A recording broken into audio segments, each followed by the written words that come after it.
আধ্যাত্মিক আলো চ্যানেলে আপনাদের সকলকে জানাই সুস্বাগতম। আজকের দিনটি আপনি শুরু করুন ঠাকুর রামকৃষ্ণ পরমহংসদেবের অমৃতময় বাণী দিয়ে। মায়াকে চিনতে পারলে সে তখনই পালায়। এক গুরু শিষ্যের বাড়ি যাচ্ছিলেন, সঙ্গে চাকর ছিল না। পথের মাঝে এক মুচিকে দেখতে পেয়ে বললেন, ওরে, আমার সঙ্গে যাবি? ভালো খেতে পাবি, আদরে থাকবি, চল না। মুচি বললে, ঠাকুর, আমি অতি নীচ জাত, কেমন করে আপনার চাকর হয়ে যাব? গুরু বললেন, তাতে কোনো চিন্তা নেই রে, তুই কাউকে আপনার পরিচয় দিসনি, কি কারুর সঙ্গে আলাপ করিসনি।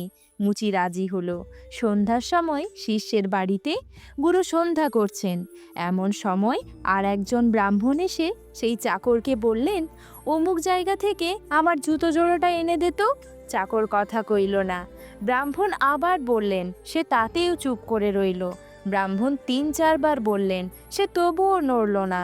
শেষে ব্রাহ্মণ বিরক্ত হয়ে বললেন, আরে বেটা, ব্রাহ্মণের কথা শুনিস নে, তুই কি জাত মুচি নাকি?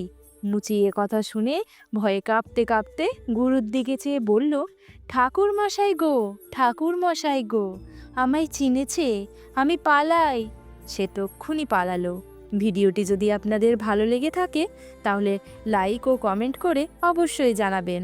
আর আপনার প্রিয়জনদের সাথে ভিডিওটি শেয়ার করে সাবস্ক্রাইব করে পাশে থাকবেন পরবর্তী ভিডিও দেখার জন্য। নমস্কার।